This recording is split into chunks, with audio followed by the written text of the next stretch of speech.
उत्तर प्रदेश की मैनपुरी से फायरिंग का एक चौंकाने वाला वीडियो सामने आया है, जिसमें कुछ लोग भागवत कथा के बाद फायरिंग करते हुए नजर आए और फायरिंग का ये वीडियो अब वायरल हो चुका है। वीडियो में कुछ लोग हाथ में राइफल लिए खुले खेत में नजर आए और फिर इन लोगों ने राइफल का रुख एक पेड़ की ओर करके फायरिंग शुरू कर दी। इस पेड़ पर ये लोग फायरिंग कर रहे थे, वहाँ एक मटकी बंधी थी और उसी मटकी पर ये लोग एक के बाद एक निशाना लगाकर गोलियां दागते नजर आए। दावा किया गया कि ऐसा पुरानी परंपरा के तहत किया गया। कंसवध की परंपरा उसमें होती है, संयोगवश हम भी वहाँ थे उस दिन। फायरिंग से पहले इन लोगों ने कथावाचक के मंच पर अपने हथियारों की पूजा करवाई और उसके बाद फायरिंग शुरू कर दी। फायरिंग का वीडियो वायरल होने के बाद पुलिस ने मामले की जांच शुरू कर दी है। इस तरह की कोई भी हर्ष फायरिंग या कोई फायरिंग करने के लिए मनाही है और इसमें जांच के बाद जो लोग आएंगे उनके खिलाफ कार्रवाई कराएंगे। वायरल वीडियो के बारे में बताया जा रहा है कि ये 2 महीने पहले का है और किसी ने ये वीडियो अब जाकर वायरल किया है। WWE के पूर्व चैंपियन खली का एक वीडियो सोशल मीडिया पर बहुत तेजी से वायरल हो रहा है, जिसमें वो एक टोल प्लाजा के कुछ कर्मचारियों से भिड़ते नजर आए। लेकिन ये कोई फाइट नहीं थी, बल्कि हकीकत में ऐसा हुआ। सामने आए वीडियो में खली अपनी गाड़ी में बैठे बैठे टोल प्लाजा के कर्मचारियों से बहस करते दिखाई दिए। नहीं खुलना यार साधना जी साधना यार नहीं खुलना भाई। आरोप है कि टोल प्लाजा के एक कर्मचारी ने खली से पैसा नहीं देने पर जब आईडी कार्ड मांगा तो उन्होंने उसे थप्पड़ मार दिया, जिसके बाद वहां मौजूद दूसरे कर्मचारियों ने खली की गाड़ी को घेर लिया और उन्हें आगे नहीं जाने दिया। पेड़ क्यों मारी है? तो आई कार्ड मांगे, आई कार्ड दिखा। मामले की जानकारी मिलने पर वहां पहुंची पुलिस ने खली और टोल प्लाजा के कर्मचारियों को समझा बुझाकर शांत करवाया। लेकिन इसके बाद भी टोल प्लाजा के कर्मचारियों ने बैरियर हटाने से मना कर दिया, जिसके बाद खली खुद कार से नीचे उतरे और टोल कर्मियों से फिर बहस करने लगे। और खली के नीचे उतरने के बाद तो मामला पहले से ज्यादा बिगड़ गया। टोल कर्मी बैरियर न हटाने पर अड़ गए। थप्पड़ के मारा दे, मुलाजिम खड़े, मैंने कितना थप्पड़ मारा तू? हालांकि बाद में खली ने खुद बैरियर को हटाया और वहां से निकल गए। वहीं जब इस घटना का वीडियो सोशल मीडिया पर वायरल हुआ तो खली ने इस पर खुद सफाई भी दी। मेरी गलती है ही नहीं, मतलब अली बोलो शो कर रहे हैं। वायरल हो रहा वीडियो जलंधर के फिलौर टोल प्लाजा का बताया गया, जहां से खली हरियाणा के करनाल जा रहे थे। कांवड़ यात्रा से पहले दिल्ली पुलिस ने कमर कस ली। दिल्ली पुलिस के अधिकारियों ने कांवड़ यात्रा से पहले बैठक की और इसके लिए पूरी तैयारी होने का दावा किया। दिल्ली पुलिस की तरफ से हम लोग ने काफी पुख्ता अरेंजमेंट्स भी बांधे हैं। वाराणसी में विश्व हिंदू सेना नाम के संगठन के संस्थापक अरुण पाठक ने धमकी भरा खत मिलने का आरोप लगाया। उनके इस संगठन ने ज्ञानवापी मामले के बीच वहां जलाभिषेक करने का ऐलान किया था। मध्य प्रदेश के श्योपुर में चंबल नदी में नहाते समय एक बच्चे पर मगरमच्छ ने हमला कर दिया, जिससे बच्चा नदी में डूब गया और उसकी मौत हो गई। पाकिस्तान के कुछ बुद्धिजीवियों ने इस्लामाबाद के एक सेमिनार में भारत और इजरायल की साइबर पार्टनरशिप पर चिंता जताई। ये टेंशन चीन को भी है। भारत और इजरायल के रिश्ते पिछले 1 दशक में अच्छे हुए हैं और जब से दोनों ने साइबर सिक्योरिटी के क्षेत्र में साथ मिलकर काम करने का फैसला किया है, तब से पाकिस्तान और चीन का दिमाग खराब है। वो टेंशन में, क्योंकि इजरायल की साइबर शक्ति का लोहा दुनिया मानती है और भारत और इजरायल के साथ आने से मुसीबत दोगुनी हो जाती है। यूं कहें कि चीन और पाकिस्तान में साइबर अटैक से तबाही के रास्ते खुल जाते हैं।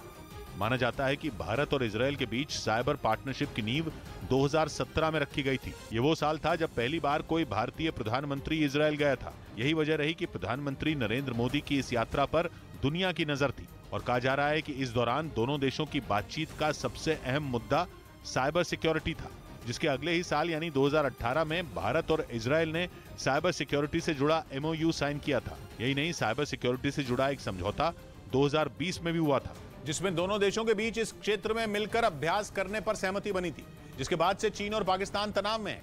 इस्लामाबाद में हुए सेमिनार में यह मुद्दा फिर से उठा और पाकिस्तान के थिंक टैंक ने भारत और इजरायल के बीच तेजी से बढ़ते साइबर सहयोग पर परेशानी जताई। ये पहली बार नहीं है जब पाकिस्तान में इस बात से खलबली मची है। 2021 में जब इजरायल के स्पाईवेयर या यूं कहे जासूसी सॉफ्टवेयर पेगासस के भारत में इस्तेमाल की बात हुई थी, तब भी पाकिस्तान ने ऐसे ही हल्ला मचाया था। उसे डर था कि पेगासस के जरिए भारत पाकिस्तान के तब के PM इमरान खान की जासूसी कर रहा है।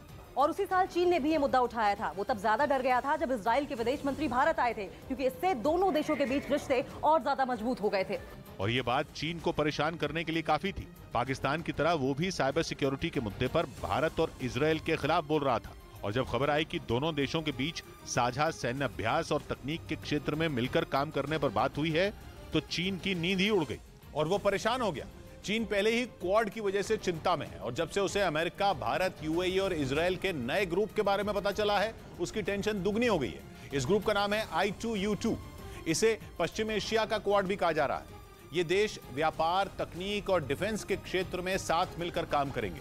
अक्टूबर 2021 में जब भारत, अमेरिका, इजराइल और यूएई के विदेश मंत्रियों ने पहली बार बैठक की थी, तब इसे international forum for economic cooperation का नाम दिया गया था।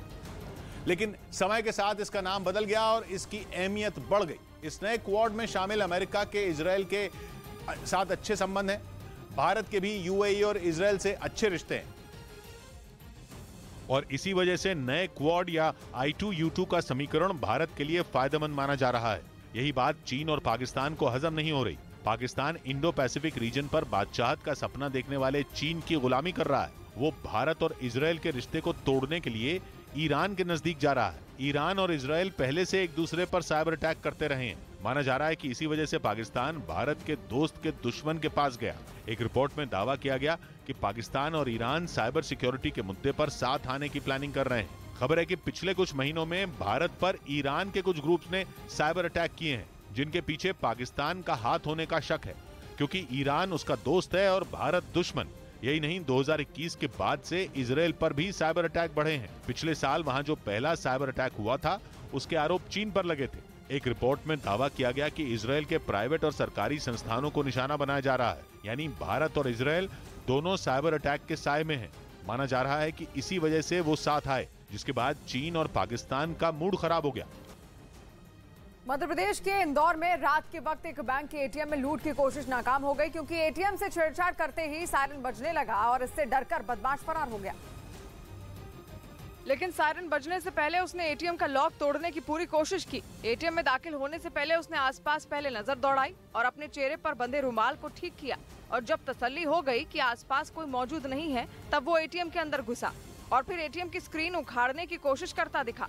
दूसरे एटीएम को तो उसने उखाड़ने की भी कोशिश की और जैसे ही दूसरी एटीएम जमीन से हिली, एटीएम के अंदर लगा सायरन बज उठा। डर के मारे बदमाश अंदर की गार्ड रूम में घुसकर कुछ स्विच बंद करता दिखा, लेकिन जब सायरन की आवाज नहीं रुकी तो वो वहां से फरार हो गया।